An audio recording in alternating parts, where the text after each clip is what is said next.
The dishes were still in the sink when Rachel got home.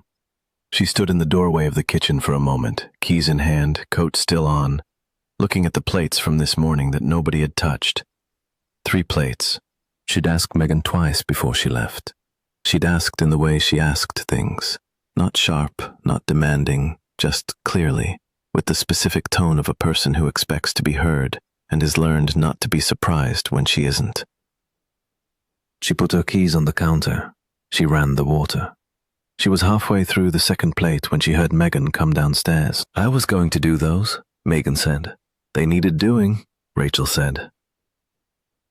"I said I would. You said that this morning too."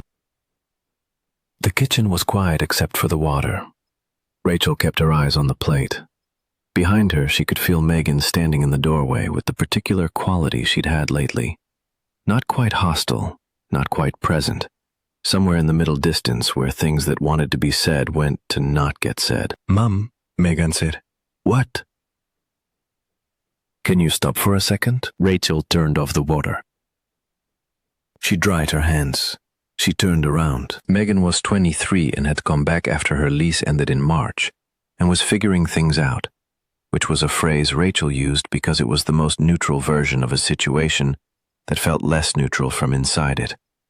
She was standing in the kitchen doorway in her socks with her phone in her hand and her hair in the kind of bun that meant she'd been inside all day. "I want to tell you something," Megan said. "Okay," Rachel said. "And I need you to actually hear it." "I'm listening," Rachel said. "You're standing there," Megan said. "That's not the same thing." Rachel looked at her. "I can't talk to you," Megan said. "Like, actually talk. Every time I try to say something real, it gets, I don't know. Something happens and the conversation ends before it's actually happened. Or you go quiet in this way where I know you've shut down, but you won't say that, and I'm left just standing there." She held her phone. "I'm not blaming you. I'm just saying it's a thing that happens, and I don't know how to fix it if I can't even say it." Rachel held the dish towel. She thought about saying, "I'm not shut down. I'm right here." She thought about saying, "I hear you." She thought about the 12 different ways she could respond to this that would technically answer it without changing anything. She said, "Okay." Megan looked at her. "Okay," she said. "I heard you," Rachel said. Megan looked at her for another moment, then she went back upstairs. Rachel stood in the kitchen with the dish towel and finished the plates. Some things get passed down without anyone meaning to pass them. If you've ever looked at yourself and seen someone you swore you'd never become, this is that kind of story. Subscribe before we keep going. Rachel Elaine Morrison was 46 years old and had spent a significant portion of those years being certain she was not her mother. This was not an unreasonable certainty to have developed. Her mother, Helen, had been the kind of woman who communicated love through a spotless house, who had never once in Rachel's memory said, "I love you," without it being in response to someone else saying it first, who had used the phrase, "you're fine," as both a diagnosis and a dismissal for every emotional event from scraped knees to broken hearts. Helen was not cruel. She was not cold in the way that was recognizable as coldness. She was warm in the specific, functional way of a woman who made sure everything ran and considered that warmth enough.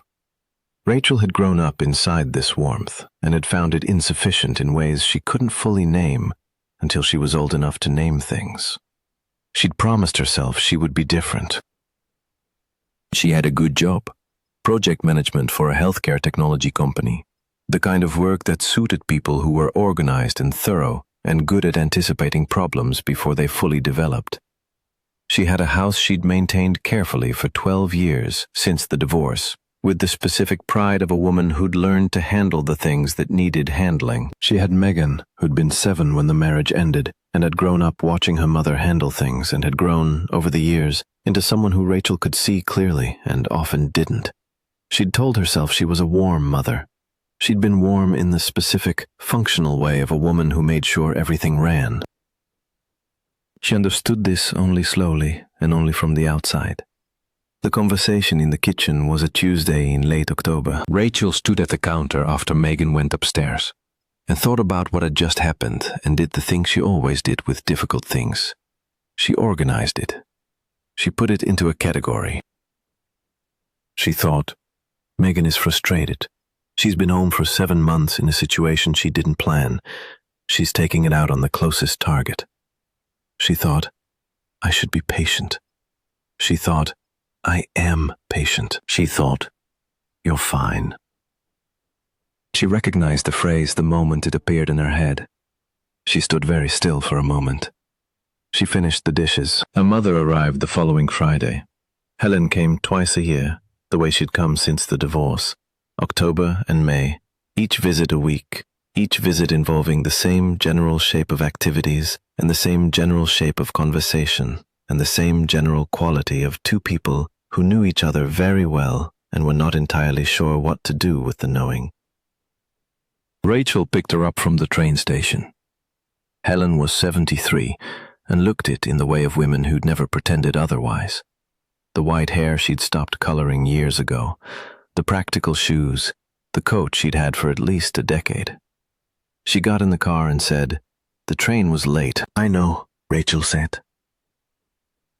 I saw it on the app. They never fix anything, Helen said. No, Rachel said. They drove home. Megan was in the kitchen when they came in. She hugged her grandmother with the warmth she'd always had for Helen, which Rachel had noted over the years and had complicated feelings about. The specific complication of watching your child connect easily with the person you'd always found difficult. You're thin, Helen said to Megan. I'm the same, Megan said. Your color is good, Helen said. The apartment in that city was terrible for your color. Thank you, Megan said, and meant it, which Rachel also noted. Helen looked around the kitchen. The drain, she said. The one on the left side. Is it still slow? It drains fine, Rachel said. It was slow last May. I had it looked at. Good, Helen said. They had dinner. The conversation moved through the usual channels. Helen's neighbor whose dog had finally gotten the right medication, Megan's job search and what the prospects looked like, a news story Helen had found significant. Rachel sat at her own kitchen table and listened to her mother and her daughter talk and felt, in the specific way she sometimes felt at these dinners, slightly outside of the thing she was sitting in the center of. After dinner, Megan and Helen watched something in the living room. Rachel cleaned up. She stood at the sink and listened to the two of them in the other room. She couldn't hear what they were saying. She could hear the rhythm of it, Helen's voice and Megan's voice, and the particular ease that existed between them that Rachel had never quite understood the mechanism of. She ran the water. She thought about the kitchen conversation from Tuesday. Every time I try to say something real, something happens. She thought about what she'd said in response, which had been okay and then nothing. And she thought about how that had looked from where Megan was standing. She thought about what it looked like from where she was standing. She thought, I don't know what I was supposed to say. She thought, that's the problem, isn't it? I don't know. She dried the counter. She went to bed before the living room conversation ended. The thing happened on the second night. Rachel woke at 2 a.m. for no particular reason. She lay in the dark and listened to the house and thought about a work thing, and then stopped thinking about the work thing and got up to get water. She went down the hall. The guest room door was slightly open. She wasn't trying to hear anything. She was passing on the way to the kitchen, and the door was open, and her mother's voice was audible in the specific quiet of a house at 2 a.m. She stopped. Not because she meant to stop, because what she heard was so unexpected that her body just stopped. Helen was talking to herself, or to no one, in the low voice of someone working through something alone in the dark. Rachel couldn't hear all of it, just fragments, just the cadence of it, just enough to understand the shape. I don't know how to start it. A silence. I've never known how to start it. Another silence, longer. Rachel. Just her name. just that one word, in the voice of a woman who was practicing something or failing to practice it, turning a word over and over in the dark and not finding the next one. Rachel stood in the hallway. She didn't move for a long time. The guest room was quiet after that. The light under the door went off. Rachel stood in the hallway in the dark and thought about her mother in the room, lying there with something she couldn't say, turning it over in the specific private way that she'd turned things over Rachel's whole life, never bringing them out. She thought, she's been doing this her whole life. She thought, I've been watching her do it for 46 years, and I thought she didn't feel things. She went to the kitchen and got her water and went back to bed and lay there in the dark and thought about Megan standing in the kitchen doorway in her socks saying, I can't talk to you.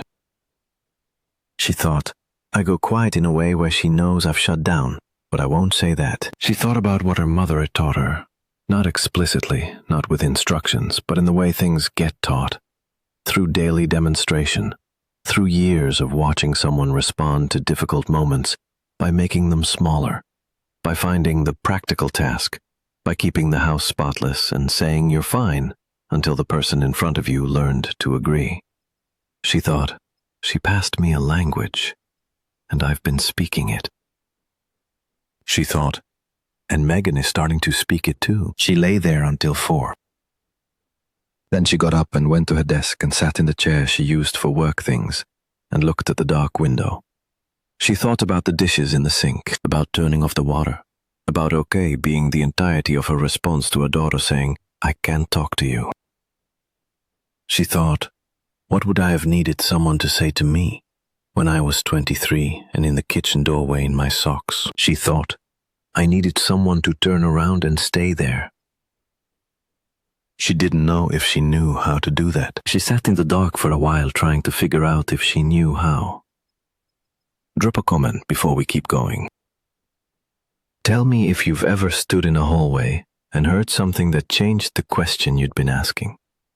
Sometimes the story you've been telling yourself about someone has a door you've never opened. Tell me what was behind it. She tried twice before she got it right. The first time was breakfast the next morning. Megan was making toast and Rachel came in and stood at the counter and thought about Tuesday's kitchen conversation and thought about what she'd understood at 2 in the morning and opened her mouth and said, about the other night. Megan turned around. Rachel held a coffee cup. I think you were right, Rachel said, about not being able to talk to me. Megan looked at her. I mean, I wasn't trying to, Rachel started. I know, Megan said. I know you weren't trying to. Rachel stopped. The thought was there, but the sentence kept not forming, kept breaking off before it reached anything. She stood at the counter and felt the specific frustration of having understood something clearly at 4 in the morning that was now refusing to come through words. Mom, Megan said, carefully. I'm trying to say something, Rachel said. I know, Megan said. I just don't. She stopped again. Megan looked at her toast. She looked at Rachel. She said, okay, in the same flat way Rachel had said it on Tuesday, and then she took her toast to the living room, and Rachel stood at the counter and understood that she had just done the thing to Megan that Megan had been trying to describe doing to her. She'd tried to open a conversation and then closed it before it opened. She stood there for a while. She tried again that evening. Helen was in the guest room. Megan was upstairs. Rachel knocked on Megan's door. Come in, Megan said. She was on her bed with a laptop. She looked up. Rachel stood in the doorway. Can I sit? She said. Megan moved her legs to make room. Rachel sat on the edge of the bed. She held her hands in her lap. She thought about what she'd heard in the hallway. She thought about what she'd sat with at 4 in the morning. She thought about the dish towel and the specific practiced efficiency of turning away from things. I have a habit, she said, of going somewhere else when things get too close. Inside my head. It's not something I decide to do. It just happens, and then I can feel myself doing it, and I don't know how to stop. Megan held the laptop. I know, she said quietly. I learned it from my mother, Rachel said. I watched her do it for years, and I thought I'd escaped it. I didn't.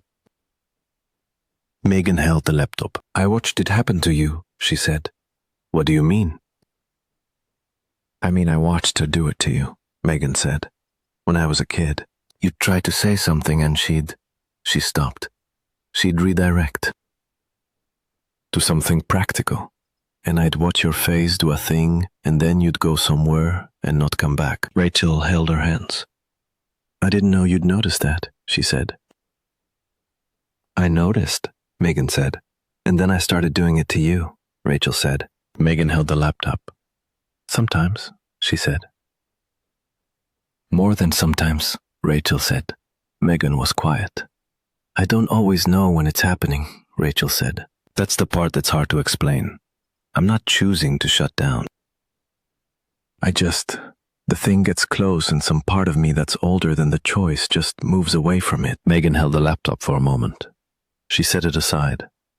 When you say the thing, she said. What's the thing? Rachel looked at her hands. Anything that needs to be said in a specific way, she said. Not facts or logistics. The other kind. The kind where if you say it wrong, it's worse than not saying it. She paused. I grew up in a house where the wrong kind of saying was worse than not saying. So I got very good at not saying. Megan held her eye. Mom, she said. Yeah? You're saying it now, she said. Rachel looked at her. She thought, yes, somehow. I don't know how. She thought about 4 a.m, the desk, the dark window, the question she'd been turning over. What would I have needed someone to say to me? She thought, someone to stay. She had stayed. She was here on the edge of the bed, and she said the hard part, and she hadn't redirected, and the conversation had not ended. I heard your grandmother last night, she said. Megan looked at her. She was talking to herself in the guest room, Rachel said, working on something she couldn't say. Megan was quiet. She was trying to say my name, Rachel said. Just my name, like the beginning of something that hadn't found the rest. Megan held very still. She's been doing that her whole life, Rachel said, trying to find things and not finding them. I grew up thinking she didn't have the things. She has them. They stay inside. She looked at her hands, and I learned that. I learned that things stay inside, and you've grown up watching me do it, and I think... She stopped. I think I'm not going to stop doing it all at once, but I want to try to do it less. Megan held her eye. She said, you said once that you'd never be like her. I know, Rachel said. You told me that when I was like 13, Megan said. I don't remember what we were talking about. You said, I will never be as closed off as my mother. Rachel held her hands. I believed it, she said. I know, Megan said. And then I was, Rachel said. Not exactly, Megan said. You're not. I don't want you to think I'm saying you're cold. You're not cold. You get far away sometimes. And I miss you when you get far away. Rachel looked at her. Something in the words arrived in a specific place. I miss you when you get far away, she thought. She's been missing me while I was right here. She thought, my mother has been trying to say my name. She thought about the 3 of them, herself, her mother, her daughter, and the specific pattern that had moved through each of them, changing shape but staying itself, the way certain things move through families without ever being handed over explicitly, just inherited, just absorbed, just the water you swam in, until the day you looked up and understood it was water. Your grandmother is going home Sunday, Rachel said. I know, Megan said. I want to talk to her before she goes, Rachel said. Actually talk, not... She stopped. I want to try. Megan held her eye. Okay, she said. I might not do it well, Rachel said. You're not doing this well either, Megan said, and it's working.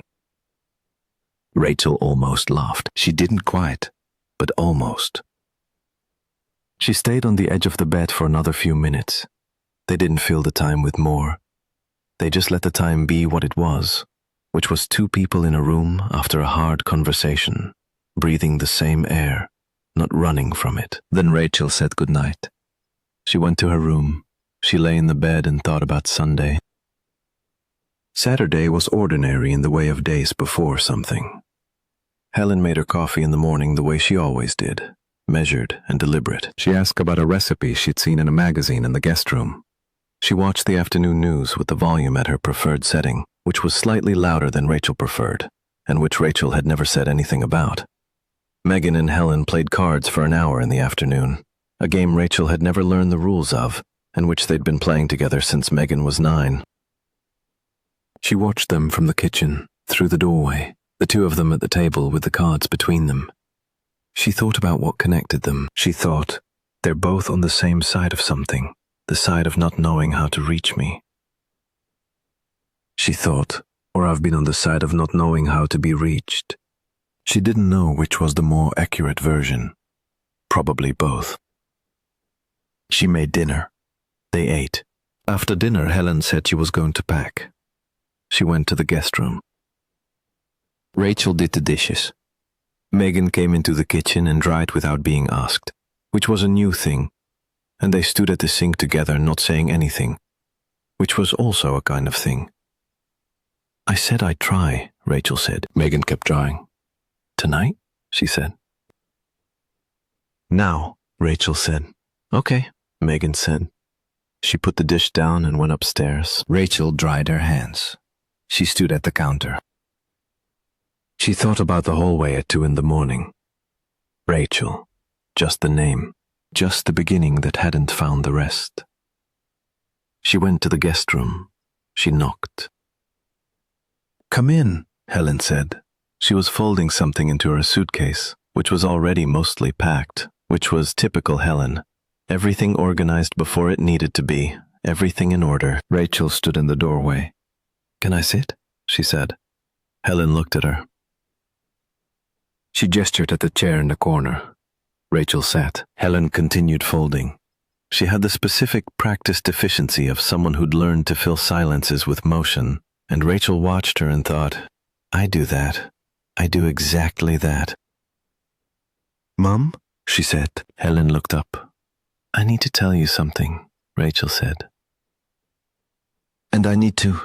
She stopped, started again. I've been trying to figure out how to say this for a long time, since before last night. And last night didn't help exactly. It just made it more urgent. Helen's hands were still on the sweater she'd been folding. What happened last night? She said. I was up, Rachel said. Getting water. Your door was open. Helen held the sweater. I heard you, Rachel said. I wasn't trying to. I was just passing. Helen didn't say anything. You were trying to say something, Rachel said. I don't know what all of it was. I heard my name. Helen looked at the sweater. The guest room was quiet. Rachel held her hands in her lap and waited. She waited the way she'd been practicing, not filling it, not redirecting, just holding the space until something came into it. Helen said, I've been writing letters. Rachel looked at her. In my head, Helen said. For years. I write them and I don't send them. There's one to you. I've been working on it since... She stopped. Since a long time ago. What's in it? Rachel said. Helen held the sweater. That I know, she said. Slowly. I know I was, the way I was. When you were growing up, I know it wasn't enough. She looked at the sweater. I didn't know what enough looked like. My mother wasn't... She wasn't warm. Not that kind of warm. And I thought I was doing better because the house was... I kept everything in order. I thought order was love. Rachel held her hands. I know it wasn't, Helen said. I understand that now. I've understood it for a long time. She put the sweater in the suitcase. But by the time I understood it, you'd grown up, and saying it seemed like asking for something I hadn't earned. It's not asking for anything, Rachel said. Helen looked at her. I know that now, Helen said. I'm slow. Rachel looked at her mother. She thought about 46 years. She thought about the specific way a house can be very clean and still feel cold. She thought about "you're fine" and the dish towel and the practiced efficiency of moving away from hard things. She thought she was doing the only thing she knew. She thought, so was I. I did it to Megan, Rachel said. Helen held her eye. The same thing, Rachel said. Not the same way. But the same underneath. I got quiet when she needed me not to. I redirected. I made sure everything ran and thought that was the warm part. She held her hands. She told me this week she can't talk to me. Helen was quiet. I heard her say it, Rachel said, and I stood there with a dish towel and said, okay. Helen held the edge of the suitcase. You're talking to her now? She said. I'm trying, Rachel said. Yesterday. And today she dried the dishes without being asked, which felt like... She stopped. I don't know, like something. Helen looked at the suitcase. It takes longer than one conversation, she said. I know, Rachel said. I've been having the same one in my head for 20 years, Helen said, and I still couldn't find how to start it out loud. You're starting it now, Rachel said. Helen held the suitcase. She said, I'm sorry. That's what the letter was trying to say, that I'm sorry for the kind of mother I was, and not the kind I meant to be. She held the case. I didn't have a different model. That's not an excuse, but it's what happened. Rachel held her hands. I know, she said. I didn't have a different model either. But you're trying, Helen said. I'm trying, Rachel said. Badly, but I'm trying. Helen looked at her daughter. She had the expression Rachel had been looking at her whole life without reading. The careful, held quality that Rachel had always called closed, and was now understanding was something else. The expression of someone who has things she doesn't know how to say, sitting just behind her eyes, full and present, and unable to find the way out. Come here, Helen said. Rachel went to her. It was not a graceful hug. They were both unpracticed at this specific thing.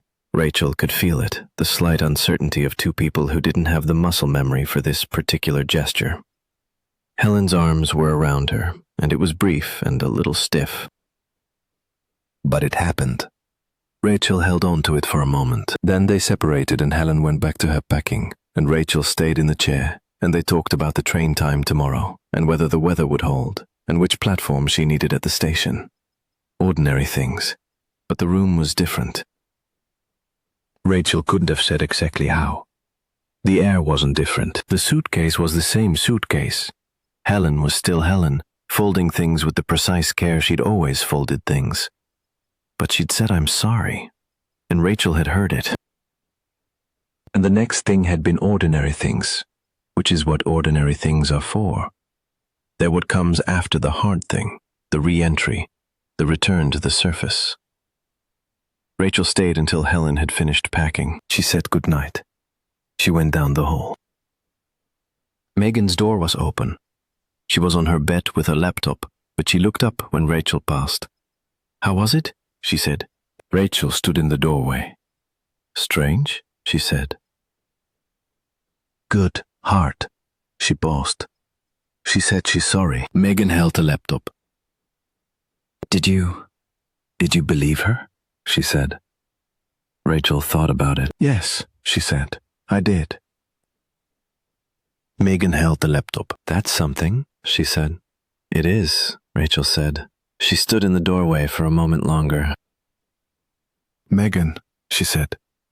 Yeah, the conversation from Tuesday, Rachel said.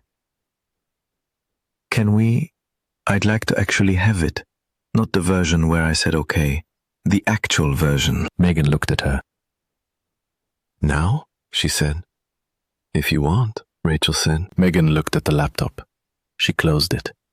Rachel came in and sat on the edge of the bed. This time she didn't leave quickly. Sunday morning came with the specific quality of a morning after something. Lighter, slightly different. Not resolved, but changed. Rachel made breakfast. Eggs, which she made the way Megan liked them, which was the way she'd been making them since Megan was 6 and didn't change. Helen came downstairs with her suitcase already at the door, which was Helen. They sat at the kitchen table, not in the usual configuration. Rachel at the counter and Helen and Megan at the table, all three at the table. Rachel had brought her coffee and sat down instead of staying at the counter, which was a small thing and not a small thing. Helen looked at the eggs. You always made them right, she said to Rachel. The texture. I could never get the texture. You made them too hot, Rachel said. I know, Helen said. I know I do. Megan was looking at them both. You can do them lower, Rachel said. Takes longer, but the texture's better. Your father liked them done fast, Helen said. I know, Rachel said. You always made them his way. Helen looked at the eggs. I did, she said. For 30 years, they ate. The kitchen was the ordinary kitchen. The counter where Rachel stood when she was avoiding things. The table where they didn't always sit together. The east-facing window that let in the October light. But they were all three at the table. And nobody said, you're fine, and nobody redirected. And when there were silences, they were the kind that happened between people who were in the same place and knew it. Not the silence of avoided things, but the silence of things that had been said and were still settling. Megan said at one point, Grandma, what was your mother like? Helen held her cup. She looked at Megan. Capable, she said. She was very capable. She paused. She showed love by making sure you were taken care of, never by saying it. Where did she learn that? Megan said. From her mother, Helen said. Megan held her cup. How far back does it go? She said. Helen looked at her. I don't know, she said. They held that for a moment. Rachel looked at her daughter. She thought about the conversation last night, the actual one, the one that had gone longer than any conversation they'd had in a while, the one where Megan had said things and Rachel had stayed and not redirected, or had redirected twice and caught herself both times and come back. She thought about the lines stopping here, not perfectly, not completely, not in one conversation, but stopping, starting to stop. Someone deciding, in a generation of it, to learn a different language. She thought, it can stop here. It can stop with me, if I let it. I want to try something, Rachel said. They looked at her. Not a plan, she said. Just when you come at Christmas. She looked at her mother. I want to actually talk. Not about the drain, not about the train. I want to. There are things I've never asked you about when you were young, about what you were like before you were my mother. Helen held her cup. She was quiet for a moment. She said, I was different before. Tell me, Rachel said. Helen looked at her coffee. Not now, she said. I need to. She paused. I need to think about how to say it. At Christmas, Rachel said. Helen held the cup. At Christmas, she said. Rachel looked at Megan. Megan was watching them both, with the expression she had when she was taking something in. Not commenting on it, just receiving it. Rachel thought, she's going to remember this morning. She thought, this is what it looks like when it starts to change. She thought, not a transformation, a breakfast. A question, someone staying instead of going to the counter. She thought, that's how it goes. One small thing and then the next one. She picked up her fork. Day 8. The October light was in the kitchen the way it always was on Sunday mornings, coming through the window at a specific angle, doing the specific thing light does when it arrives at that angle, which was making everything on the table look more present, more deliberate, more worth paying attention to. Rachel paid attention to it. She paid attention to the eggs and the coffee, and her mother's hands around the cup and her daughter's face across the table. She stayed at the table. That was the whole thing for this morning. It was enough. If any part of this stayed with you, if you recognized the dish towel or the redirected conversation or the 2 a.m. moment in the hallway, leave something in the comments. Tell me what it sounds like when something gets passed down without anyone meaning to pass it. Tell me if you've caught it in yourself. Tell me if there's someone you could still say the thing to if you decided to find the words. Sometimes that's the whole question. Sometimes deciding to find the words is the whole beginning. The silence doesn't break all at once, but it can break. You get to decide where it stops.